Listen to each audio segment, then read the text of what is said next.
یہ روزے تو پہلی امتوں میں بھی تھے، صرف اس امت کو نہیں ملے، پہلی امتوں کو بھی ملے۔ اس لیے تو ارشاد فرمایا کتب علیکم الصیام کما کتب علی الذین من قبلکم، کہ یہ روزے تم پر فرض کیے گئے جیسے تم سے پہلی امتوں پر فرض کیے گئے، مگر اس امت کو روزے کی کامل شکل نصیب ہو گئی، روزے کی کامل شکل نصیب ہو گئی، اور اس میں بھی اللہ رب العزت کی خاص نعمتیں اس امت کو ملی۔ تو نبی اسلام نے ارشاد فرمایا کہ اللہ تعالیٰ نے میری امت کو رمضان المبارک میں 5 خاص نعمتیں دیں جو پہلی امتوں کو نہیں ملی۔ عن ابی ہریرہ رضی اللہ تعالیٰ عنہ قال قال رسول اللہ صلی اللہ علیہ وسلم اعطیت امتی 5 خصال فی رمضان، میری امت کو رمضان میں 5 ایسی باتیں، نعمتیں، چیزیں ملی ہیں لم تعطہن امت قبلہم، کہ پہلی امتوں کو وہ نعمتیں نہیں ملی۔ پہلی نعمت کیا؟ خلوف فم الصائم اطیب عند اللہ من ریح المسک، کہ روزہ دار بندے کے منہ سے جو مہک آتی ہے بھوکا رہنے کی وجہ سے، وہ اللہ رب العزت کے نزدیک مشک کی خوشبو سے بھی زیادہ پسندیدہ ہوتی ہے۔ اب دیکھیے کہاں بندہ گنہگار اور کہاں وہ مالک مختار۔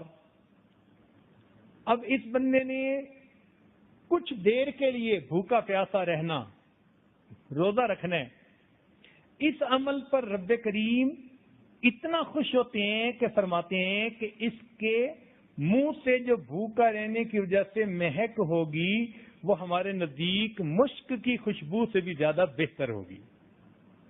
اور دوسری بات وَتَسْتَغْفِرْ لَهُمُ الْحِيطَانُ حَتَّى يُفْطِرُوا، اور مچھلیاں بھی ان کے لیے استغفار کرتی ہیں حتیٰ کہ وہ روزہ افطار کر لیں۔ ایک حدیث پاک میں ملائکہ کا لفظ بھی آیا ہے کہ ملائکہ ان کے لیے استغفار کرتے ہیں، اور محدثین نے دونوں کو جمع کر لیا۔ وہ فرماتے ہیں کہ مچھلیاں بھی استغفار کرتی ہیں، ملائکہ بھی کرتے ہیں۔ تو طالب علم کے ذہن میں ایک سوال پیدا ہوتا ہے کہ مچھلیوں کا نام کیوں لیا؟ تو محدثین نے لکھا کہ دیکھیں، مچھلی پانی کی مخلوق ہے، تو اللہ رب العزت نے مومن کو یہ بتایا کہ تمہارے لیے فقط خشکی کی مخلوق ہی استغفار نہیں کرتی، تری کی مخلوق بھی استغفار کر رہی ہے، یعنی بحر اور بر کی ہر چیز تمہارے لیے استغفار کر رہی ہے۔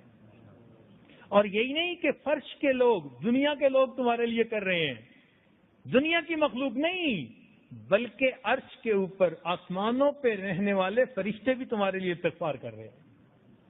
اب دیکھیے یہ کتنی عظیم نعمت ہے کہ روزہ رکھنے پر اللہ تعالیٰ کی یہ مخلوق بھی اللہ تعالیٰ کے حضور سفارش کر رہی ہے۔ استغفار کا یہی مطلب ہے نا کہ اے میرے مالک اس کی خطاؤں کو معاف فرما دیجئے۔ تیسری چیز وَيُزَيِّنُ اللَّهُ عَزَّ وَجَلَّ كُلَّ يَوْمٍ جَنَّتَهُ، اور اللہ تعالیٰ ہر دن جنت کو ان کے لیے مزین کرتے ہیں۔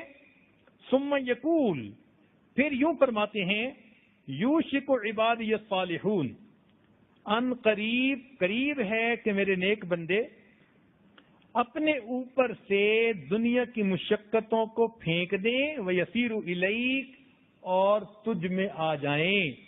یعنی اللہ تعالیٰ جنت کو سجانے کے بعد یہ فرماتے ہیں کہ قریب ہے میرے بندے دنیا کی مشقتوں کو پھینک دیں، یعنی ان کی موت کا وقت آ جائے اور وہ تیرے اندر آ جائیں۔ مطلب یہ کہ جنت کو اللہ تعالیٰ اپنے ان مومنوں کے لیے گویا سجاتے ہیں۔ اور پھر چوتھی چیز فرمایا کہ وَتُصْفَدُ فِيهِ مَرَدَةُ الشَّيَاطِينِ، اور اس مہینے میں جو سرکش شیاطین تھے ان کو باندھ دیا جاتا ہے، سرکش شیاطین کو باندھ دیا جاتا ہے تاکہ یہ میرے روزہ دار بندوں کے روزوں کو خراب نہ کر سکے۔ اب ذرا دیکھیے کہ اللہ تعالیٰ کیسے بخشش کا نقشہ سجا رہے ہیں۔ ایک طرف تو مومن کو کہا کہ تم روزہ رکھو گے تو ہمیں اتنی خوشی ہوگی کہ تمہاری مہک بھی ہمیں مشک کی خوشبو سے اچھی لگے گی، تم ہمیں اتنے پیارے لگو گے۔ دوسری طرف شیطان مردود جو بہکانے والا تھا اس کو پیچھے باندھ دیا فرشتوں کو بھیج کر، اور آگے جنت کو سجا دیا۔ اور ایک بات اور کر دی